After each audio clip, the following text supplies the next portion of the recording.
రాష్ట్ర రవాణా బీసీ సంక్షేమ శాఖ మంత్రి పొన్నం ప్రభాకర్ గౌడ్పై హుజూరాబాద్ ఎమ్మెల్యే పాడి కౌశిక్ రెడ్డి చేసిన అసత్యపు ఆరోపణలను ఖండిస్తూ హుజూరాబాద్ నియోజకవర్గం యూత్ కాంగ్రెస్ ప్రధాన కార్యదర్శి పోడేటి భిక్షపతి నిరసన తెలిపారు.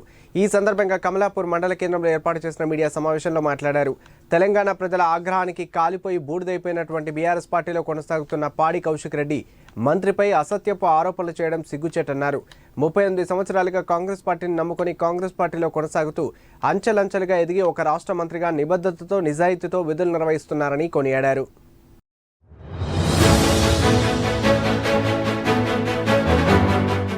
కాంగ్రెస్ పార్టీ దయాదాక్షరాల మీద టికెట్ తీసుకున్నటువంటి కౌశిక్ రెడ్డి గారు అప్పుడే పబ్లిక్ తెలుసు, కాంగ్రెస్ పార్టీ టికెట్ ఇవ్వకపోతే ఇవాళ కౌశిక్ రెడ్డి పేరే ఎవరు తెలియదు. మరి అలాంటి కన్నతల్లి లాంటి కాంగ్రెస్ పార్టీని వెన్నుకోటు పొడిచి కేసీఆర్తో కుమ్మక్కై ఈటల రాజేందర్ మీద యుద్ధం చేయడానికి కేసీఆర్తో ప్యాకేజీ మాట్లాడుకొని ఈటల రాజేందర్ మీద యుద్ధం చేయడం జరిగింది. అటు తర్వాత ఈటల రాజేందర్ నచ్చేస్తా అని చెప్పేసి ఎమ్మెల్సీ పదవి తీసుకోవడం, విప్ పదవి తీసుకోవడం, దాంతోనే ఆయన కాలం గడిపాడు.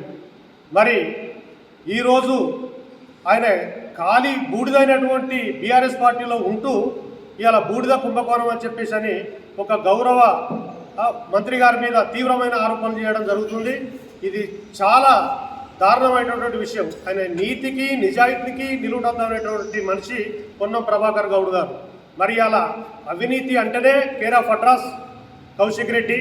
మరి ఒకే పార్టీలో 38 సంవత్సరాలు సేవ చేసి పార్టీ మారకుండా ఒక పార్టీని పట్టుకున్నటువంటి ఒక బీసీ నాయకుడు ఆయన ఎదుగుదలను చూసి ఓర్వలేక మరి కౌశిక్ రెడ్డి ఎవరితోనూ సుపారు తీసుకొని ఈ రకంగా ప్రవర్తిస్తున్నారనేది ప్రజలు గమనించవలసిన